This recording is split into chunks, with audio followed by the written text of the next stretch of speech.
러크만 주석 요한일서 1장입니다. 5절부터 시작하겠습니다. 그러므로 우리가 그에 관하여 듣고 너희에게 전하는 말이 이것이니 곧 하나님은 빛이시요 그분 안에는 어두움이 전혀 없다는 것이라. 매우 독특한 메시지입니다. 우리의 하나님은 사랑이시며 소멸케 하는 불이실 뿐만 아니라 하나님은 빛이십니다. 햇빛이나 달빛이나 별빛과는 다른 순수한 빛이십니다. 그분 안에는 어두움이 전혀 없습니다. 이것은 바울이 교회에게 전달한 메시지는 아니었습니다. 하나님께서는 바울에게 그들의 눈을 뜨게 하여 흑암에서 광명으로 사탄의 권세에서 하나님께로 돌아서게 하신다고 말씀하셨습니다. 또한 바울은 너희는 모두 빛의 자녀들이며 낮의 자녀들이라고 말했습니다. 여기에서 바울은 이러한 위대한 진리를 인지했습니다. 바울을 회심하게 한 것이 바로 이 빛 자체였기 때문입니다. 그러나 계속해서 세상의 빛을 선포하신 사람은 요한이었습니다. 요한은 이렇게 말합니다. 그분 안에 생명이 있었으니 그 생명은 사람들의 빛이라. 그 빛이 어두움 속에 빛이어도 어두움은 그것을 깨닫지 못하더라. 그가 증인으로 왔으니 빛에 관하여 증거하려 함이며 모든 사람이 그를 통하여 믿게 하려 함이더라. 그 사람은 그 빛이 아니었고 그 빛에 관하여 증거하라고 보내심을 받았더라. 빛을 거절하면은 번개로 변한다는 말이 있습니다. 요한은 다니엘의 70째 주에 관한 진리를 드러내고 있습니다. 시편에서는 이렇게 말씀하십니다. 생명의 온천이 주와 함께 있으며 주의 빛 가운데서 우리가 그 빛을 볼 것이라고 말씀하십니다. 또한 시편 50편에서는 완전한 아름다움인 시온에서 하나님께서 빛을 발하셨도다 라고 말씀하십니다. 그룹들 사이에 거하시는 주여 빛을 비추소서. 오 하나님이여 우리에게로 다시 돌이키시어 주의 얼굴을 비추소서. 그리하시면 우리가 구원을 받으리이다. 정직한 자에게는 암흑 속에서 빛이 일어나니 그는 은혜로우며 긍휼이 충만하고 의롭도다. 하나님은 빛이십니다. 하나님께서 인간에게 비추시는 그 빛을 통해서 인간은 구원받을 수 있습니다. 모든 이방 종교는 태양 숭배를 합니다. 태양이 지상에 있는 모든 물리적인 빛과 열과 따뜻함과 성장과 조명의 근원이기 때문입니다. 성경에 따르면 태양은 예수 그리스도의 예표입니다. 태양은 천년 왕국에서도 그러합니다. 지상에서의 모든 영적인 조명과 빛과 열기와 성장이 예수 그리스도께 달려있기 때문입니다. 그때 예수께서 다시 그들에게 말씀하시기를 나는 세상의 빛이라. 나를 따라오는 사람은 결코 어둠 속에 다니지 아니하고 생명의 빛을 얻으리라. 이런 모세와 같은 선지자의 비견될 상대는 지상에 그 누구도 없습니다. 모세는 유대인이었고 메시아께서 유다 지파에서 오실 것을 예언했습니다. 예수님께서는 모세의 치유하는 표적들을 가지신 분입니다. 예수 그리스도는 장사된 후 다시 부활하셨습니다. 이런 분은 세상에 그 누구도 없습니다. 예수님은 유대인들을 이집트에서 데리고 나와 팔레스타인 땅으로 데려가실 것입니다. 지상에서 그리스도인의 삶에서 가장 중요한 것은 바로 이 예수 그리스도와 함께하는 교제입니다. 이것보다 더 중요한 것은 없습니다. 자신의 수입, 가족, 사역, 환경, 친척, 교육, 직업, 심지어 건강까지도 예수 그리스도와 함께하는 교제보다 더 중요하지 않습니다. 구원받은 후 그리스도의 심판석에 이르기까지 그리스도인이 예수 그리스도와 함께 가지는 교제가 그리스도인 삶의 핵심입니다. 이 교제보다 앞서는 다른 모든 것은 그리스도인에게 있을 수 없는 일입니다. 구원과 교제는 별개입니다. 구원은 하나님 앞에서 지위를 말하는 것입니다. 반면 교제는 하나님 앞에서 그리스도인의 상태를 말하는 것입니다. 그리스도인의 구주이시며 주이신 예수 그리스도와의 교제를 유지하는 것은 그리스도인들의 주의를 끌고 시간을 차지하는 다른 모든 것보다 우선합니다. 이것이야말로 그리스도인들에게 지상 명령입니다. 모든 그리스도인들은 반드시 구령해야 합니다. 그러나 구령이 가장 중요한 것은 아닙니다. 교회 개척이나 학교 건물, 세상 사람들과 사이좋게 지내고 함께 나누는 것이 중요하지 않습니다. 가장 중요한 것은 그리스도인이 자신의 창조주와 교제하는 것입니다. 이 교제가 올바로 되어 있지 않으면 다른 모든 것도 똑바로 될 수가 없습니다. 하나님과 교제 속에서 확정되지 않는 한 확정된 것은 아무것도 없습니다. 독일 속담에 모든 것이 하나님의 축복에 달려 있다는 말이 있습니다. 교제는 그리스도인과 주님 사이에 해결되지 않은 문제나 다툼이나 논쟁거리가 남아있지 않다는 뜻입니다. 두 사람이 동의하지 않고 함께 걸을 수 있겠느냐? 주께서 옳다 하지 않으시면 어떤 관계도 옳지 않습니다. 현대 기독교는 그리스도인의 생애의 이러한 초자연적인 부분을 잊고 살고 있습니다. 그 대신에 그 자리에 그리스도인들은 현대적이고 심리학적인 가족의 가치를 강조합니다. 그리고 가짜 상담과 자신의 가치관과 주관에 따라 하는 얘기를 몇 시간씩 들으며 시간을 낭비하고 있습니다. 현대 기독교 저술들의 50%가 인본주의로 가득 차 있습니다. 그 중에 30%는 성경에 대한 고등 비평입니다. 이것이 라오디케아 시대의 가증한 타락상입니다. 6절, 만일 우리가 하나님과 교제가 있다 하면서 어두운 가운데 행하면 우리가 거짓말하는 것이며 진리를 행하지 아니하는 것이라. 그리스도인은 빛이나 어두움 둘 중 하나 가운데서 행하게 마련입니다. 너희가 한때는 어두움이었으나 이제는 주 안에서 빛이니 빛의 자녀들로서 행하라. 열매 없는 어두움의 일들에 관여하지 말고 오히려 그것들을 책망하라. 그러나 책망받는 모든 것이 빛에 의하여 드러나니 무엇이든지 드러나게 하는 것은 빛이니라. 그러므로 그가 말씀하시기를 잠자는 자여 깨어라. 그리고 죽은 자들로부터 일어나라. 그러면 그리스도께서 내게 빛을 주시리라고 하셨느니라. 하나님께서는 잠자고 있는 그리스도인들에게 일어나라고 말씀하십니다. 그러면 주님께서 그들에게 빛을 주실 것입니다. 만일 우리가 하나님과 교제가 있다 하면서 라고 말씀하고 계십니다. 우리도 빛 가운데 행하면, 만일 우리가 우리에게 아무 죄도 없다고 말하면, 우리가 우리 죄들을 자백하면 이런 식으로 조건절들이 이어집니다. 만일 우리가 죄를 짓지 아니하였다고 말하면 그 다음에 4개의 조건절이 따라옵니다. 만일 우리가 하나님과 교제가 있다 하면, 우리도 빛 가운데 행하면, 만일 우리가 우리에게 아무 죄도 없다고 말하면, 우리가 우리 죄들을 자백하면, 그리고 마지막으로 만일 우리가 죄를 짓지 아니하였다고 말하면 등이 이어집니다. 7절, 그러나 그분이 빛 가운데 계신 것 같이 우리도 빛 가운데 행하면 우리가 서로 간에 교제가 있게 되고 그의 아들 예수 그리스도의 피가 우리를 모든 죄에서 깨끗하게 하시느니라. 우리 그리스도인들은 자신의 위치를 알아야 합니다. 그리스도인들은 이미 빛 가운데 있습니다.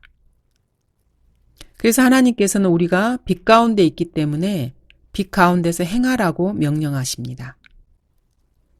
글자 그대로 받아들이자면은 그리스도인이 자신의 눈을 눈 가리개 혹은 선글라스 등으로 가리고 자신이 어디로 가고 있는지 살피기를 거부하면은 어두움 가운데 행할 수 있다는 것입니다. 고의적으로 소경이 되는 것입니다. 그분 안에 생명이 있었으니 그 빛이 어두움 속의 빛이어도 어두움은 그것을 깨닫지 못하더라. 세상으로 들어오는 모든 사람에게 비치는 참 빛이 있었으니 그가 세상에 계셨고 세상이 그에 의하여 지은 바 되었으나 세상은 그를 알지 못하더라. 참 빛이신 예수님의 빛은 모든 사람에게 비춥니다. 그들이 그것을 거부한 것뿐입니다. 그들은 고의적으로 소경이 된 자들입니다. 이 백성의 마음이 무디어져서 그들의 귀는 듣는 데 둔하고 눈은 감았으니 이는 그들이 어느 때라도 눈으로 보지는 못하고. 예수님께서는 이렇게 말씀하십니다. 내가 심판을 위하여 이 세상에 왔으니 이는 보지 못하는 자들은 보게 하고 보는 자들은 소경되게 하려 함이라고 하시니라. 주와 함께 있던 바리새인들 몇 사람이 이 말씀을 듣고 주께 말하기를 우리도 소경이란 말인가 라고 하니 예수께서 그들에게 말씀하시기를 만일 너희가 소경이라면 죄가 없을 것이나 이제 너희가 말하기를 우리는 본다고 하므로 너희 죄가 남아있느니라고 하시더라. 바리새인들은 영적 소경이었습니다. 이 시대에도 자신들이 성경을 알고 하나님을 말한다고 하나님을 안다고 하는 자들이 유튜브에 넘쳐납니다.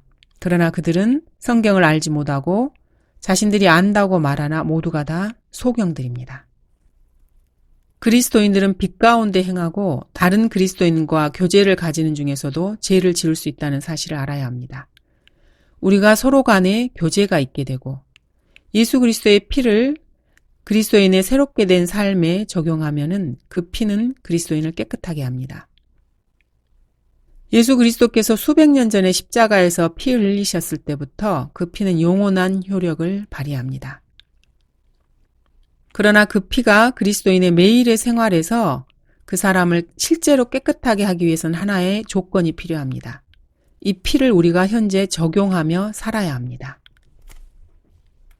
하물며 영원하신 성령을 통하여 흠없는 자신을 하나님께 드린 그리스도의 피가 어찌 죽은 행실에서 너희 양심을 정결케 하여 살아계신 하나님을 섬기게 하지 못하겠느냐. 그리스도의 피를 통해서 그리스도인들은 죽은 행실에서 벗어나 양심을 정결케 하여 살아계신 하나님을 섬길 수 있습니다. 이것은 조건적입니다. 이것은 과거의 정결케 됨을 말하는 것이 아니라 현재 정결케 됨에 대해서 말하고 있습니다. 그리스도인들이 자신의 죄들을 자백할 때 현재 시점에서 정결케 됩니다. 성경 역시 그리스도인들을 죄로부터 정결케 할 수 있습니다.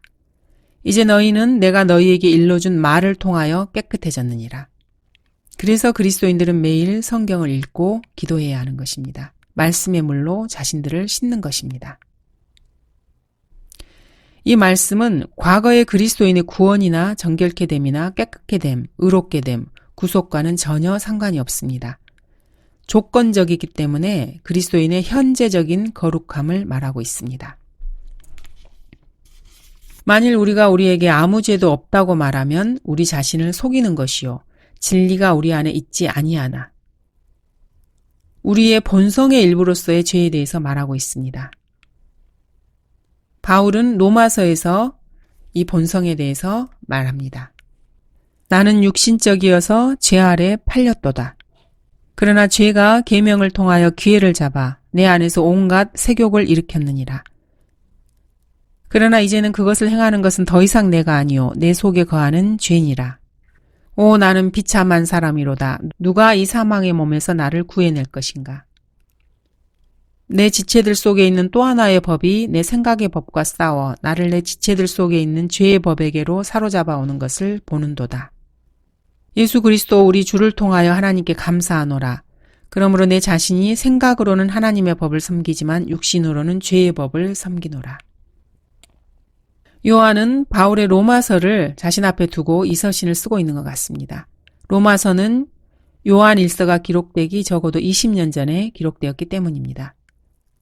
본문은 보라 세상 죄를 제거하는 하나님의 어린 양이라는 이 의미에서의 죄입니다. 또한 본문은 하나님께서 죄를 알지도 못하는 그를 우리를 위하여 죄로 삼으신 것은 우리로 하여금 그 안에서 하나님의 의가 되게 하려 하심이라 라는 의미에서의 죄입니다.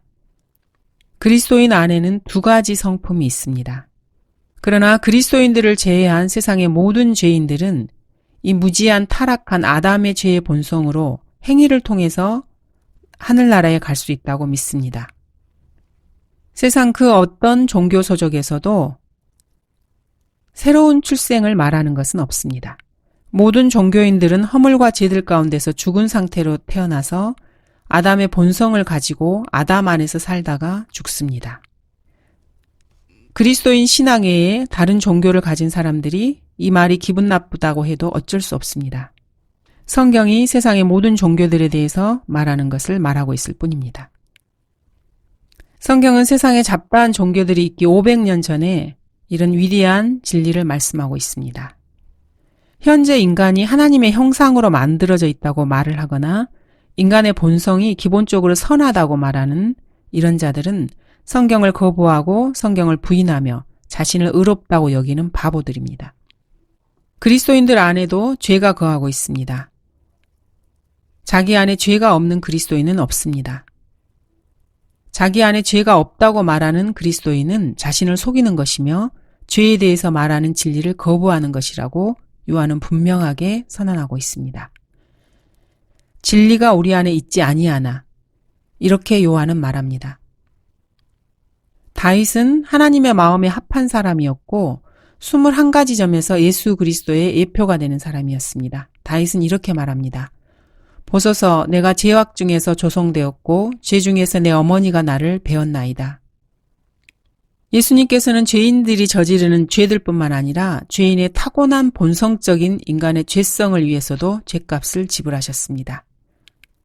이제 우리는 죄가 우리 안에 다스리는 것을 거부함으로써 죄를 이기고 승리할 수 있습니다. 그래도 여전히 그리스도인 안에 죄가 있고 이 죄는 주께서 늦게 오시면은 그리스도인을 죽일 것입니다. 세상의 종교 창시자들은 모두가 다 예수 그리스도의 근처에도 올 수 없는 죄인일 뿐입니다. 인간은 죄를 다스려야 합니다. 죄가 자신을 조정하게 해서는 안 됩니다. 옛 성품은 절대로 성령 침례나 불이나 성화나 은혜의 두 번째 역사 이런 것 등으로는 절대 제거되지 않습니다. 교회사 2000년 동안 그 누구도 단 한 번도 죄성을 제거할 수 없었습니다. 9절 우리가 우리 죄들을 자백하면 그는 신실하시고 의로우셔서 우리 죄들을 용서하시며 모든 불의에서 우리를 깨끗하게 하시느니라. 갈보리에서는 모든 죄들이 용서되었기 때문에 지금 짓는 죄들을 자백할 필요가 없다고 말하는 자들이 있습니다. 지금 당장 하늘나라에 가고 싶다면은 그렇게 살아도 됩니다. 바울은 자기가 구원받기 전에 지은 죄들을 공개적으로 자백했습니다. 죄를 자백할 필요가 없다면은 고린도인들은 구원받은 후에 왜 자신의 행동을 자백했겠습니까? 죄를 자백하지 않고 그 죄들을 어떻게 심판할 수 있으며 또 어떻게 그런 상태에서 주의 만찬에 동참하며 하나님과 교제할 수 있겠습니까? 하나님께서도 자신에게 죄들을 자백하라고 말씀하고 계시지 않습니까? 극단적 세대주의자들은 이런 식으로 가르칩니다. 죄를 자백할 수 없다는 것이죠. 이들은 20세기의 코넬리우스들입니다. 그리스도인들이 자신의 죄를 자백하지 않아도 된다는 것은 극단적 세대주의자들의 명백한 거짓 교리입니다. 극단적 세대주의자들은 교회 시대의 물침례를 실행하는 것이 틀렸다고 말합니다. 성경은 모든 불의가 죄라고 말씀하십니다. 사도 바울은 그리스도인이 받는 영적인 침례, 곧 한 침례가 있음을 깨닫고 난 후에도 물침례를 주었습니다. 극단적 세대주의자들의 논리에 따르면은 사도 바울도 불의를 행하고 죄를 지은 것입니다. 그러나 그들과 달리 사도 바울은 죄를 자백해야 했습니다. 물침례를 준 것을 죄라고 고백하지는 않았습니다. 극단적 세대주의자들은 죄들을 자백할 필요가 없다고 말합니다. 갈보리가 모든 죄를 덮었다고 말합니다. 이는 성경을 왜곡한 거짓 교리입니다. 자, 예를 들어서 밖에 나갔다가 돌아왔더니 집에 불이 나서 다 타버리고 차 창문들은 다 깨지고 기르던 개가 총에 맞아 죽었다고 한번 생각해 봅시다. 아들이 어머니를 때려서 병원 응급실에 실려갔다고 한번 해봅시다. 그리고 이 모든 것이 자기 자녀의 짓이라고 한번 생각해 봅시다.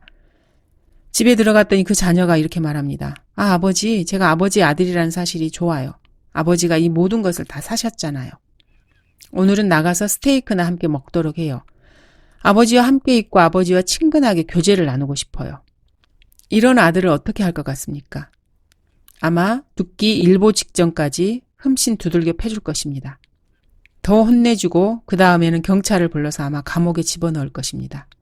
갈보리가 모든 죄를 덮었습니다. 맞는 말입니다. 그렇다고 해서 하늘 아버지께서 그 그리스도인이 죄 지을 때 징계도 안 하고 자기 기만적인 태도를 바로잡아 주지도 않으며 그 그리스도인의 자기 기만적인 태도를 단단히 바로잡고 똑바로 행동할 때까지 제대로 훈육하지 않는다는 뜻이 아닙니다.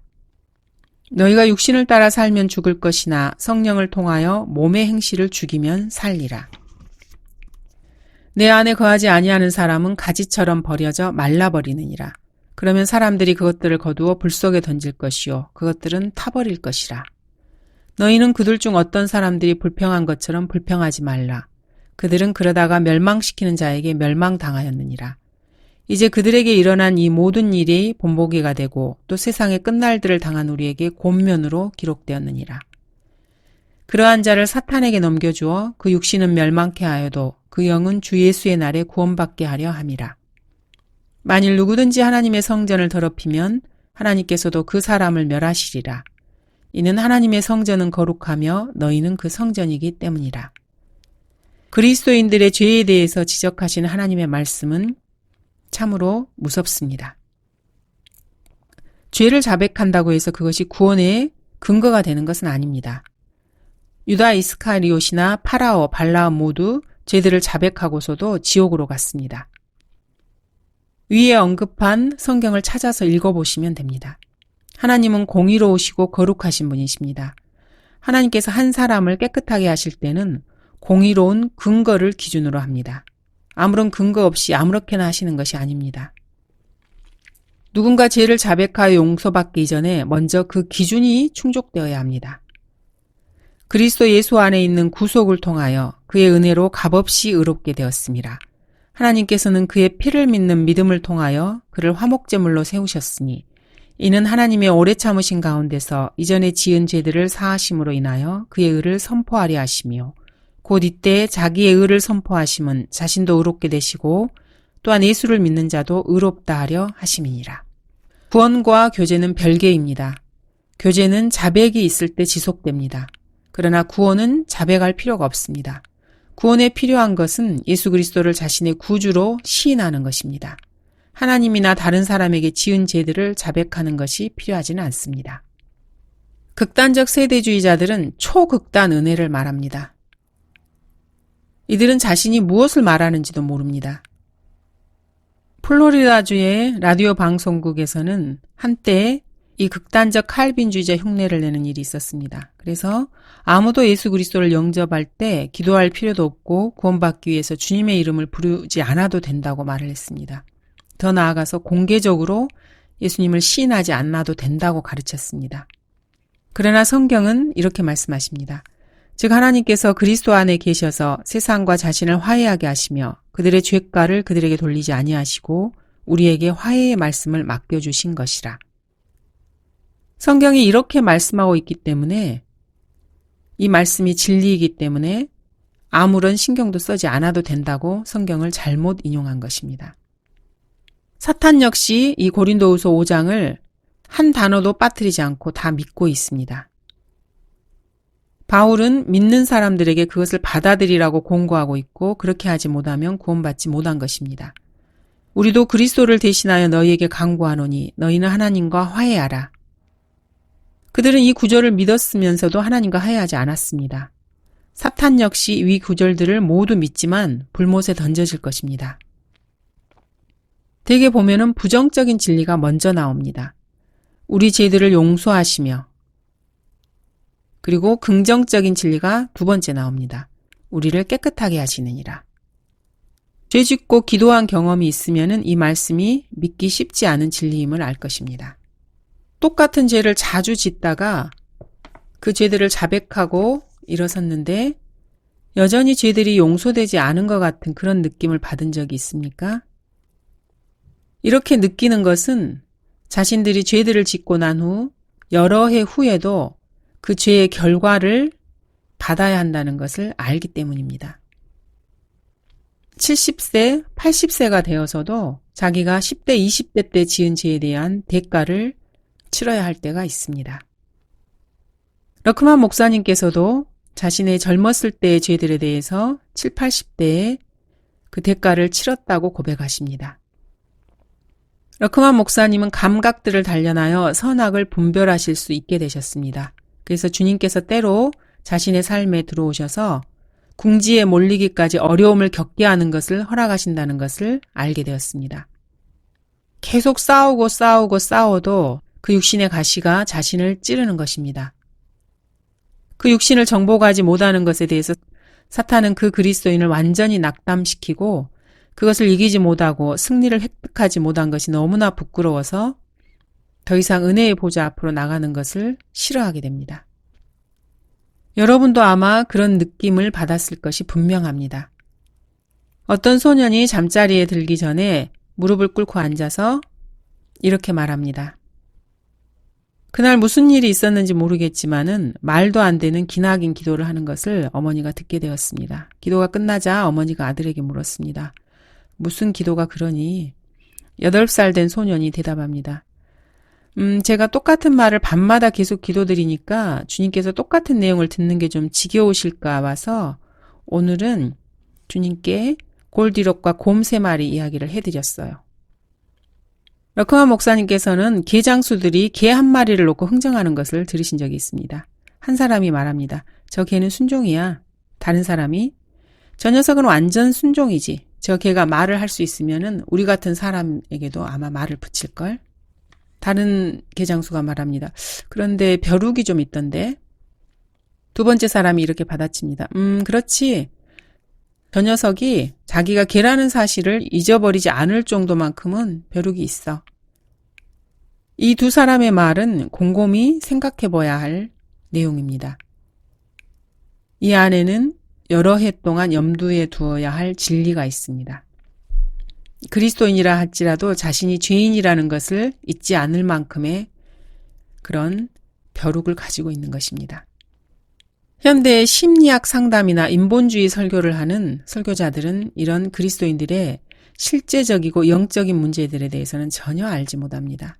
그들 모두가 다 초짜일 뿐입니다. 하나님께서는 그리스도인들이 세상을 배회하며 방황하다가 문제에 봉착하는 것을 원치 않으십니다. 그래서 하나님께서는 그리스도인들이 그분의 은혜의 보좌에 자주 찾아올 수 있게 여러 가지 거리를 주시는 것입니다.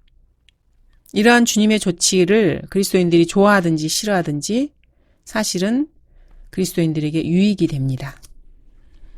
삶에 어떤 거리가 없으면 하나님의 은혜의 보좌 앞에 별로 나가고 싶어 하지 않는 것이죠. 그래서 하나님께서는 그리스도인들의 인생에 여러 문제를 주십니다. 그러므로 우리가 은혜의 보좌로 담대히 나아가자. 이는 우리가 자비를 얻고 필요할 때 도우시는 은혜를 발견하기 위함이라. 그러면 그리스도인들은 어떤 죄를 자백해야 합니까? 죄들을 구체적으로 말해야 합니다. 대부분의 사람들은 죄나 죄의 개념이 무엇인지 개념 자체가 없습니다. 악을 선이라고 부르고 선을 악이라고 부르도록 그렇게 교육을 받았기 때문입니다. 그런데 미국인들에게는 흑인을 깜둥이라고 부르는 것을 죄라고 여기기도 하고 마호메트나 테레사 수녀를 욕하는 것이 죄라고 여기고 있습니다.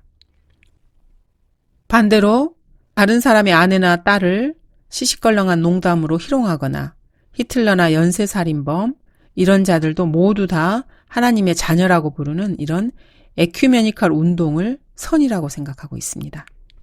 성경에는 죄에 대한 목록이 아주 많이 나옵니다. 거기에 나오는 죄들은 굵직굵직한 죄들입니다. 그런 큰 죄들을 짓게 하는 작은 죄들이 있는데 그런 것은 다음과 같습니다. 먼저 자신이 이룬 성공에 대해서 은밀하게 느끼는 자부심과 교만, 교육이나 외모나 지능에 대한 교만, 스스로 중요하고 혼자서도 잘할 수 있다고 느끼는 것, 누군가가 자신에 대해서 말한 것을 오래 기억하고 쓴뿌리를 품는 것, 냉소적이거나 항상 이기려는 태도, 사납고 예민하고 까칠한 태도, 자신에게 관심을 끌려고 뭔가를 말하거나 행하는 것, 이성의 주의를 끌려는 욕망, 불평과 불만 토로하기, 옳은 것을 행하기를 포기하는 것, 남몰래 잘못들을 찾아내고 비평하기, 기만적이고 은근슬쩍 넘어가기, 개인적인 이익이나 유익이 없으면 남을 돕지 않으려는 마음가짐. 설교자들은 죄에 대해서 심각하게 혹은 구체적으로 설교하지 않습니다. 사람들이 듣기 좋아하는 설교가 주류를 이루고 있습니다. 또 이런 죄들도 있습니다. 자신과 타인에게 비정상적이고 해가 되는 행동하기, 자신에 대해서 사실과 다른 이미지를 만들려 하는 것, 정욕과 음욕이 가득한 눈으로 이성을 보는 것. 마땅히 해야 할 의무에서 몸을 사리는 성향. 남이 기분 상하게 했을 때 어떤 식으로든지 안갚음을 하려는 심보. 다른 그리스도인의 삶에서 죄라고 지적하면서 자기의 생활에서는 허락하는 것. 생각하는 것이 저질이거나 구두쇠이거나 깨끗하지 않은 것. 농담을 말하고 즐기는 버릇. 특정한 사람들이나 교단이나 계층의 사람들에게만 편파적으로 잘해주는 성향. 이 일이 이렇게 되지 않고 저렇게 되었으면 어땠을까 공상하는 것. 하나님께서 자신의 삶에서 주신 몫에 대해서 감사할 줄 모르는 마음. 지속적으로 실패할까 봐 두려워하거나 실패한 사람에 대해서 자비롭지 않은 태도를 가지는 것. 가식적이거나 과장된 겸손을 보이는 것. 죄를 짓거나 책임을 다하지 못한 것에 대해서 무관심한 태도를 보이기. 사람들이 얼마나 자신을 칭송하고 칭찬해 줄까 생각하는 것. 진리를 몸소리치는 것. 자신이 더 잘할 수 있다 싶은 일을 다른 사람이 하고 있을 때 곱게 봐주지 않고 기분 나빠하는 옹졸함을 보이는 것. 이런 작은 죄의 목록들은 매일 체크해 봐야 합니다. 그러나 학교 운영자들이나 많은 출석수를 자랑하는 유명 기독교 지도자들은 이런 죄들에 대해서 지적하는 설교를 하지 않습니다. 라오디케아 시대 현재 근본주의자들은 영적인 깊이가 없고 신약 성경에 기록된 참된 그리스도인다운 인품이 없습니다. 진리에 가난한 그들은 약골입니다. 그리고 진리에 아무런 관심도 없습니다. 그들은 육신적인 동기들을 품고 자신의 성공만을 쫓아가는 자들입니다. 성경은 사도 바울을 따르라고 명령하고 있습니다. 그렇지만 그들은 따르지 않습니다. 이들은 정치인들과 영화배우들처럼 경력 쌓기를 좋아할 뿐입니다. 만일 우리가 죄를 짓지 아니하였다고 말하면 우리는 그분을 거짓말쟁이로 만드는 것이요 그분의 말씀이 우리 안에 있지 아니하니라. 구원받은 후에 자기 안에 죄가 없다고 말하는 그리스도인이라면은 그 안에는 하나님의 말씀이 거하지 않습니다. 은사주의 우상들을 섬기는 오순절파들과 육신적인 악이들은 히브리서에서 이렇게 말씀하시는 것에 충격을 받습니다. 이는 우리가 진리의 지식을 받고 난 후에도 고의적으로 죄를 지으면 더 이상 죄들을 위한 희생자가 남아있지 아니하고, 그래서 이 말씀에 충격을 받고 자신의 구원을 잃어버릴지도 모른다는 공포에서 벗어나지를 못합니다. 그래서 자기들이 정말로 고의로 죄를 지은 것이 아니고 실제로는 죄를 지은 것이 아니라고 그렇게 여깁니다. 이들은 그 죄가 완전히 드러나기 전까지는 결코 죄를 지었다고 자백하지 않습니다. 그리고는 침례교인들은 구원을 잃어버릴 수 있지만 극악한 죄들을 지은 자신은 구원을 잃어버리지 않는다고 주장을 합니다. 거짓말하고 음행하고 탐하고 하나님의 돈을 횡령하고 간음을 자행하면서도 자신들이 구원을 잃어버리지 않았다고 생각하는 것입니다. 이것이 바로 현대에 일어나고 있는 은사주의 운동의 단면입니다. 말씀, the word, 대문자 말씀이신 예수 그리스도께서는 이렇게 거짓말하는 그리스도인 안에도 계십니다. 그러나 소문자 말씀, the words는 이런 거짓말쟁이들 안에는 더 이상 있지 않습니다. 여기서 소문자 the words 말씀은 성경에 기록된 말씀을 말합니다. 예수 그리스도께서는 나를 사랑하는 사람은 내 말들을 지키리니 라고 말씀하셨습니다.